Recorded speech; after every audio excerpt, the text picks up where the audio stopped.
মানে টক শোতে কেউ যদি শেখ হাসিনার পক্ষে কথা বলে থাকেন সেটা অপরাধমূলক কর্মকাণ্ডের মধ্যে পড়বে কিনা, বা আপনি এটা মিনও করছেন কিনা। আচ্ছা, এইটা ধন্যবাদ। এটা এটার সাথে আমাকে স্যার স্যার একটু যদি এটার সাথে জড়ো করে প্রথম আলো ডেইলি স্টারের বিরুদ্ধে নানা ধরনের কথা, পক্ষে কথা, তারা আসলে ভারতের মুখাপেক্ষী কিনা, সেই জন্য তাদের বিরুদ্ধে আন্দোলন চলতে পারে কিনা, তাদেরকে ঠেকানো দরকার কিনা, সেটি নিয়েও একটু কথা হচ্ছে। এই দুটো যদি একসাথে আজ বলেন স্যার। আপনার প্রশ্ন শুনে রাখলাম, একসাথে তো এত কথা বলা যায় না, আমি জি একটা একটা বলি। জি স্যার।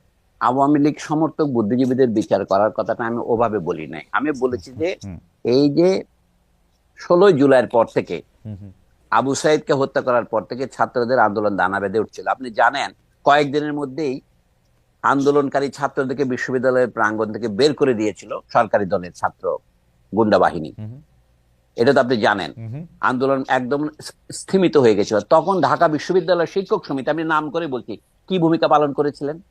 তারা এদেরকে দুষ্কৃতকারী আর সন্ত্রাসবাদীর চেয়ে কোনো কম কিছু বলেননি। হুম তো শেখ হাসিনা যখন বললেন রাজাকারের ছেলে পেলে, হুম তখন ছেলেমেয়েরা যখন স্লোগান দিল যে হুম আমরা রাজাকার, আমি রাজাকার, তুমি রাজাকার, হুম তখন এইটাকে বুদ্ধিজীবীদের যে বুদ্ধির কতটা বাহুল্য সেটা উল্লেখ করছি। ঢাকা বিশ্ববিদ্যালয়ের শিক্ষক উনি নন, ডক্টর মোহাম্মদ জাফর ইকবাল, হুম যিনি বিজ্ঞান লেখক এবং একটা সম্মানিত বৈজ্ঞানিক হুম এবং একজন মুক্তিযুদ্ধের শহীদ পরিবারের সন্তান। তিনি কি বললেন?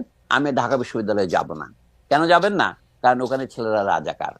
অর্থাৎ উনি ব্যঙ্গটাও বুঝতে পারছেন না। কোন একটা রেজিম যে ফ্যাসিস্ট কে ফ্যাসিস্ট নয়, তার একটা হুম মাপকাঠি হচ্ছে সে ক্যারিকেচার বা ব্যঙ্গকে কিভাবে নেয়, স্যাটায়ারকে কিভাবে নেয়।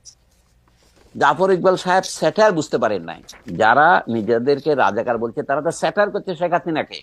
শেখ হাসিনাই আসলে রাজাকার বলতে চেয়েছে ওরা। হুম তুমি কে, আমি কে, রাজাকার রাজাকার। একজন বলতো না আওয়ামী লীগের ন্যারেটিভটা কি ছিল আপনি জানেন? বললো কি, হুম একটা সরকারের ধারাবাহিকতা দরকার, সেই জন্য শেখ হাসিনার সরকারকে বারবার দরকার। হুম উন্নয়নের জন্য হুম একটা ধারাবাহিকতা দরকার। হুম হুম এই যে আদর্শ, এটা তো ভুল আদর্শ। রাইট। এইটা উন্নয়নের নামে, ধারাবাহিকতার নামে তারা করলো কি, তারা 2040 সন 41 পর্যন্ত ক্ষমতা থাকার স্বপ্ন প্রচার করেছিলেন। তখন ঢাকা বিশ্ববিদ্যালয়ের শিক্ষক সমিতি বা অন্যান্য বিশ্ববিদ্যালয়ে তাদের অনুপাতকারী শিক্ষক সমিতি কি ভূমিকা পালন করেছিলেন? এইটার জন্য তাদের বিচার হওয়া দরকার। মানে কি? একটা বিচার হচ্ছে নৈতিক বিচার। হুম আমাদের দেশের লোক নৈতিকতার বোধ হারিয়ে ফেলেছে। আমি যে তাদেরকে জনগণের সামনে দাঁড়িয়ে ক্ষমা প্রার্থনা করতে হবে, এটা হচ্ছে বিচার। হুম অথবা জনগণ তাদের উপরে ঘৃণা বর্ষণ করবে। আচ্ছা ধরেন, শয়তানের বিচার করার জন্য মক্কার হাজিরা কি করে? পাথর ছুঁড়ে মারে, প্রতীকী কতগুলি ঢিল নিক্ষেপ করে না? রাইট। আমরা বলছি এডওয়ার্ড সাইদ লেবানন সীমান্তে গিয়ে দখলকৃত গোলান হাইটস এর দিকে কয়েকটা ঢিল ছুড়ে মেরেছিলেন। হুম তখন কি হয়েছিল? আমেরিকান পত্রপত্রিকায় খবর বেরিয়েছিল কি, হুম Edward Said professor of violence. মহা। অর্থাৎ এখন আমাকে যদি বলেন যে আমি আওয়ামী লীগের বিচারের জন্য ফৌজদারি দেওয়ানি অপরাধ দিয়েছি, এটা তো দেওয়ানি অপরাধ না, এটা তো জনগণের বিরুদ্ধে রাজনৈতিক অপরাধ। হ্যাঁ। তারা যেটা করেছেন, ছাত্রদেরকে সমর্থন তো করেন নাই, তাদেরকে তারা সন্ত্রাসবাদী বলেছেন এবং তারা নির্যাতিত ছাত্রদের উপর মানসিক নির্যাতন চাপিয়ে দিয়েছেন। Right sir. আমাদের বিচার ব্যবস্থাতে মানসিক নির্যাতনের কোনো বিচার নাই। স্যার এটা জুলাই আগস্টে শুধু না, গত 5 বছর, 10 বছর, 15 বছর যে সময়ে ছিল স্যার, আপনি বহুবার এটা বলেছেন, বক্তৃতায় বলেছেন, টকশোতে বলেছেন, আমরা নিজেরা এক্সপিরিয়েন্স করেছি। তারা যে এইভাবে সরকারের বিভিন্ন অপকর্মকে, আপনি যাদের কথা বলছেন, ঢাকা বিশ্ববিদ্যালয়ের শিক্ষক সমিতি থেকে শুরু করে আমরা নিজেরা, মানে সাংবাদিক থেকে শুরু করে অনেকেই এই কাজটাই করেছেন, বুদ্ধিজীবী বারবার করেছেন। কিন্তু স্যার আমরা এই জুলাই আগস্টের খুনের ঢালাও মামলায় সাংবাদিক, সাহিত্যিক, ক্রিকেটার, শিক্ষক, সংস্কৃতি কর্মীদের নাম দেখতেছি আওয়ামী লীগের সাথে জড়িত এমন কাউকে গ্রেপ্তারও করা হচ্ছে এই একই রকম মামলায়। এইটা কি স্যার ঠিকই আছে বিপ্লব পরবর্তী বা অভ্যুত্থান না, পরবর্তী? এটা ঠিক নাই। আমার কাছে বিপ্লবের পরে অনেক সময় মব জাস্টিস হয়। পৃথিবীর ইতিহাসে যেরকম বিপ্লবের পরে ভায়োলেন্স হয়, যে লোক মারা যায়। আচ্ছা, 1971-এর পরে ধরেন, হুম আমরা সকলে জানি ঢাকার খোলা স্টেডিয়ামে হুম আমাদের দেশের একজন বিখ্যাত মুক্তিযোদ্ধা হুম কতগুলি লোককে বিহারি বলে ধরে ওপেন বায়োনেট দিয়ে মারে নাই? হুম তার কি বিচার হয়েছে? হুম এটা তো মার্ডার। হুম মানে তার তো কোনো জুডিশিয়াল পাওয়ার ছিল না, তিনি তো কাউকে না। অর্থাৎ মার্ডার আর এক্সিকিউশনের মধ্যে পার্থক্য আছে। আপনি জানেন, আপনি ম্যাজিস্ট্রেট ছিলেন। রাইট। আমি জুরিস্ট দাবি করি না, আমি আইনের একজন সাধারণ ছাত্র মাত্র। তো আমার বক্তব্য হচ্ছে, আইন ভঙ্গ হলেই একটা খারাপ উদাহরণ তৈরি হয়েছে, সেই খারাপ উদাহরণ অনুসরণ করা উচিত নয়। ওকে। আমার বক্তব্য খুব পরিষ্কার। শুধু যদি ঢাকা বিশ্ববিদ্যালয়ের শিক্ষক সমিতি এটা করতো তাতে হতো না। তারা দেশের সমস্ত বিশ্ববিদ্যালয়কে পর্যায়ক্রমে নষ্ট করেছে। রাইট। কিভাবে নষ্ট করেছে? তারা অযোগ্য লোকদের স্যার নিয়োগ দিয়েছে। এইটাকে বলা হয়তো, স্যার মাঝখানে একটু বলে, এটাকে বলা হয়তো উপাচার্য লীগ একটা প্রতিষ্ঠিত হয়েছিল স্যার, শিক্ষক আচ্ছা লীগ। কি এমনকি আমি পরে শুনছি টোকাই লীগও তারা তৈরি করেছে। না, আমার কথা এইটা হচ্ছে স্বৈরাচার অথবা ফ্যাসিবাদ যে প্রক্রিয়া অর্পণ করে, এটাকে বলে ইংরেজিতে বলে লেট ফ্যাসিজম। হুম, মানে অর্থাৎ অনুন্নত দেশের ফ্যাসিজমও অনুন্নত প্রকৃতির হয়, তার এফিসিয়েন্সিও কম হয়। বুঝতে পারছেন না? এটা বলার দরকার নেই। আমরা এটা তখন অনেক সময় বলতে, ফ্যাসিজম শব্দটা হুম, বলতে আমরা ভয় পেয়েছি। হুম, হুম, আমরা কিন্তু ধোয়া তুলসী নই কেউ। হুম, বুঝতে পারছেন না? আপনি যার অধীনে চাকরি করতেন, হুম, হুম, নাইমুল ইসলাম খান সাহেব, বা- তো কই তাকে তো গ্রেপ্তার করেনি? তিনি তো জমি বেচা বিক্রি করতেছেন এর মধ্যে। হুম, হুম, এটা কি করে সম্ভব? আপনি বলছেন যে এই বর্তমান সরকার যে দুর্বল, সে তো আওয়ামী লীগের অপরাধীদের কাউকে গ্রেপ্তার করতে পারেনি। ও জামাত নেতাদের সাথে বসে কিন্তু এই সাংবাদিক যে নেতাদের নামে অ্যাক্রেডিটেশন কার্ড বাতিল করছে, এগুলো তো মশকরা। হুম, হুম, হুম, মানে যাদের জেলে যাওয়া উচিত, যেমন ধরেন সোহরাব হাসান প্রথম আলোতে কাজ করেন, তার সাথে মঞ্জুরুল হাসান বুলবুল ছিলেন, কথাবার্তা তো একজন অমৃত সেবী, হুম, হুম। মৃত সঞ্জীবনী খেয়ে আসছে এরকম মনে হয়, এত বিনয়ী। তো সেই বিনয়ী তো জামাত নেতাদের সাথে বসে খাওয়া দাওয়া করছে। মানে এদের নাম নিতেও আমার খুব অপছন্দ হয়, তবু বলছি আবুল কালাম আজাদ, এই জাতীয় লোকগুলো বসে বসে খাচ্ছে।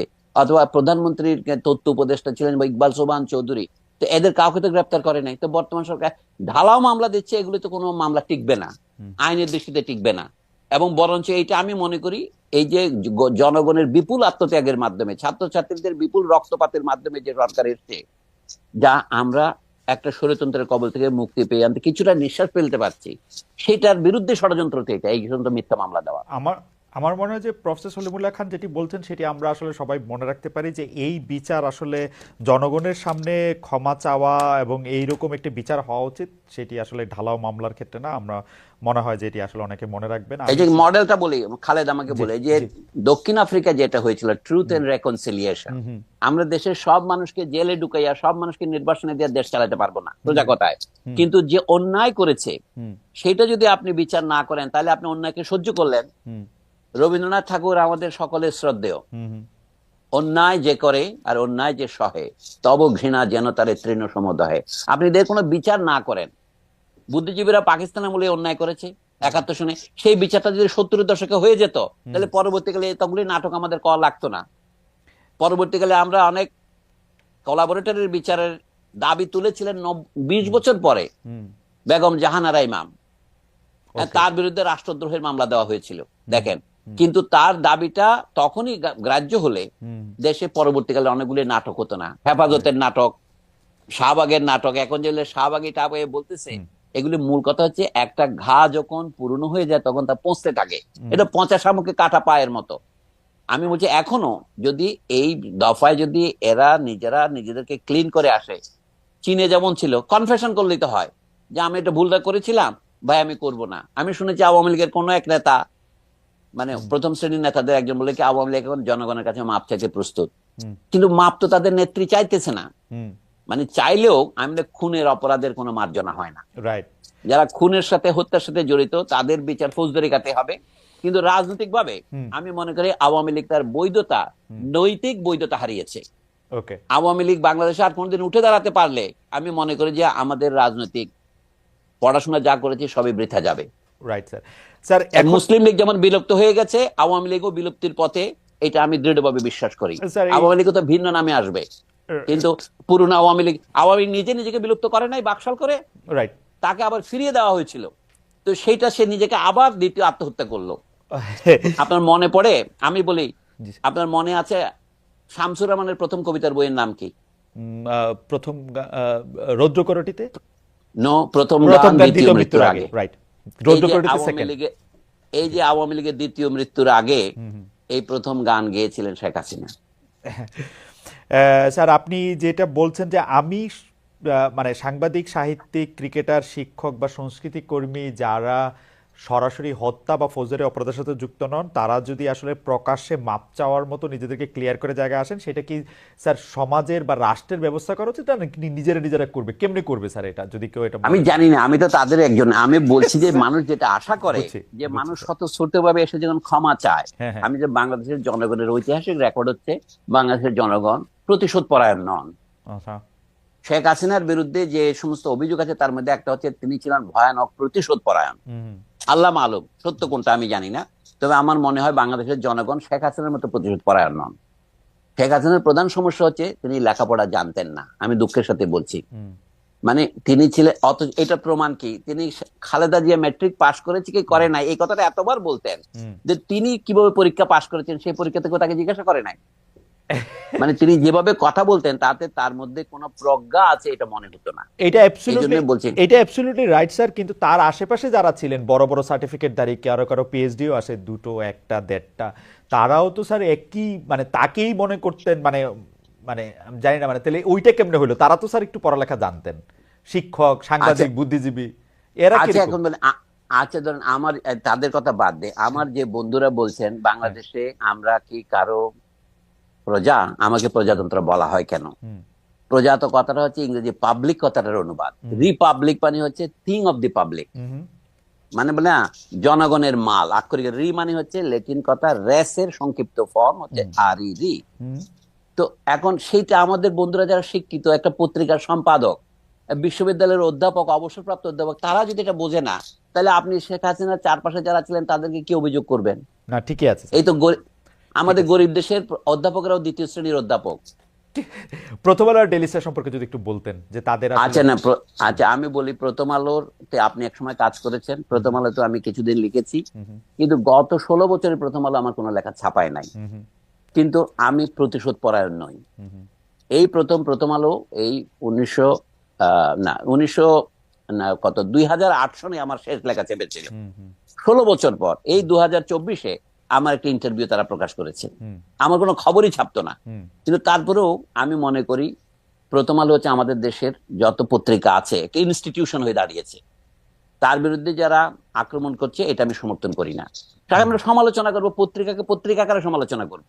সে যে সমস্ত ভুল করেছে সে তো নিজে আত্মসমর্পণ করে বলেছে সেগুলো। তারা গত সামরিক সরকারের সময় 2 নেত্রীকে সরে যেতেই হবে ইত্যাদি লিখেছিলেন, পরে তিনি তার ভুল উপলব্ধি করেছেন। এখনো তার প্রথম আলো একদম নিখাদ আমি এটা বলছি না, তার মধ্যে অনেক খাদ আছে, কিন্তু একটা পত্রিকাকে মানে আক্রমণ করার জন্য তার সামনে গিয়ে গরু জবাই করতে হবে, এটা আমার মনে হয় সঠিক পন্থা নয়। গরু জিনিসটার একটা ঐতিহাসিক প্রতীকী চরিত্র আছে উপমহাদেশে। ভারতে কোনো মানুষ গরু কোরবানি করলে অথবা গরুর মাংস ট্রেনে পাওয়া গেলে তাকে পিটিয়ে মারা হচ্ছে, এই কাহিনীগুলো খবর হয় নাই? এই সাম্প্রদায়িকতা উস্কানি দেওয়ার মতো একটা প্রতীকী ঘটনা কেন আমরা ঢাকায় ঘটাবো? যারা এই পরামর্শ দিচ্ছেন তারা কি খুব বিবেচনা শক্তির পরিচয় দিচ্ছেন? কিন্তু ঢাকায় তো স্যার গরু জবাই করাটা সাম্প্রদায়িক উস্কানি না, কারণ আমরা এখানে নয়, সেটা নয়। অর্থাৎ প্রথম আলো এবং ডেইলি স্টার ভারতীয় দালাল, এইটা ডেইলি স্টারকে দিল্লি স্টার বলা যায়। সুতরাং ভারতীয় দালালদের বিরুদ্ধে গিয়ে আমি গরু জবাই করে তাকে প্রতীকী যে আফত করবো, শব্দগুলির মধ্যে তো একটা প্রতীকী তাৎপর্য আছে। এটা যারা প্ল্যান করেছেন তারা কিন্তু এটা ভেবে চিন্তাই করেছেন না। কিন্তু স্যার অনেকে আবার বলছেন যে প্রথম আলো সম্পাদক বা ডেইলি স্টার সম্পাদক, আপনি ঠিকই বলেছেন স্যার, 2008 সালের পর থেকে আপনার লেখা ছাপে না, আরো অনেকের লেখা ছাপে না, তাদের সাথে কোনো রকম মানে সেই প্রসঙ্গে স্যার না যায়। কিন্তু ঘটনা হচ্ছে যে প্রথম আলো বা ডেইলি স্টার এটিকে খুব উইটি হিসাবে নিতে পারতো কিনা, আরেকটা গরু দিতে পারতো কিনা যে এটিও জব করে না। আমার মনে হয় সে অতটা উইটের অবকাশ তাদের নাই। আমি আমার কথাটা বললাম একটা বোঝার জন্য, প্রথম আলোকে সাপোর্ট করার জন্য তার পক্ষে গিয়ে দাঁড়িয়ে একটা স্লোগান দেওয়ার মতো আমার মেজাজ নাই। কিন্তু একই সাথে আমি বলবো কি, যেহেতু আমার সাথে প্রথম আলো ভালো ব্যবহার করেনি, লেখক হিসেবে আমাকে সমাজ থেকে একেবারে প্রথম আলো মুছে দিতে চেয়েছিল। যদি আপনাদের এই টিভি টক শো আর এই ইউটিউব না হতো, আমি হয়তো বাংলাদেশের থেকে চলে যেতাম, মানসিকভাবে চলে গেছিলাম। তবু আমি মনে করি যে এই প্রতিশোধাত্মক ব্যবহার সঠিক নয়। আমাদের দেখতে হবে আমাদের জাতীয় কল্যাণ। প্রথম আলোতে আমি বহুদিন দেখেছি, আমি শুধু সেই কৃতজ্ঞতার জন্য বলছি না, প্রথম আলোর মতো একটি ভালো পত্রিকা করেই আপনি প্রথম আলো জবাব দিতে পারেন। আচ্ছা, তারা কি আনন্দবাজারের বিরুদ্ধে তারা কোনোদিন কিছু বলেছে? আনন্দবাজার যে সমস্ত খবর প্রকাশ করেছে, তসলিমা নাসরিন বলেছে বাংলাদেশে হিন্দুদের উপর অত্যাচার করা হচ্ছে, লিখেছে তসলিমা নাসরিন। তসলিমা নাসরিন কি আনন্দবাজারে প্রকাশিত হয়েছে বাংলাদেশে হিন্দুদের উপর অত্যাচার করা হচ্ছে? এই ধরনের সাংবাদিকতা যে আনন্দবাজার করে, প্রথম আলোর প্রধান ত্রুটি হচ্ছে সে আনন্দবাজারকে নকল করে। তা আপনারা প্রথম আলোর বিরুদ্ধে আন্দোলন করছেন, আনন্দবাজারের বিরুদ্ধে বলেন না কেন? আমাদের যে বন্ধুরা প্রথম আলোর বিরুদ্ধে মানে সোশ্যাল মিডিয়া গরম করছেন, আমি তো আনন্দবাজারের বিরুদ্ধে একটা কথা বলতে তাদের দেখি না। আনন্দবাজার তো স্যার আওতার বাইরে, বিদেশি স্যার, এটা কেমনে বলবো? নো নো, আওতার বিরুদ্ধে না। নিউ ইয়র্ক টাইমস আওতার বাইরে নয়, এটা বলে এখন তখন বলে আপনি গ্লোবালাইজেশন। আচ্ছা, আর এখন আপনি কিছু বলবেন না। এই যে fake news, misinformation, disinformation, এটা ভারতীয় শুধুমাত্র রিপাবলিক টিভি করছে না, আনন্দবাজারও তো করছে, করছে অনেকটা সফিস্টিকেটেড আধুনিক পদ্ধতিতে। আপনার এটা আওতার বাইরে বলবেন, আমি তো আপনার মধ্যে বায়াস আমি আশা করি নাই ভাই।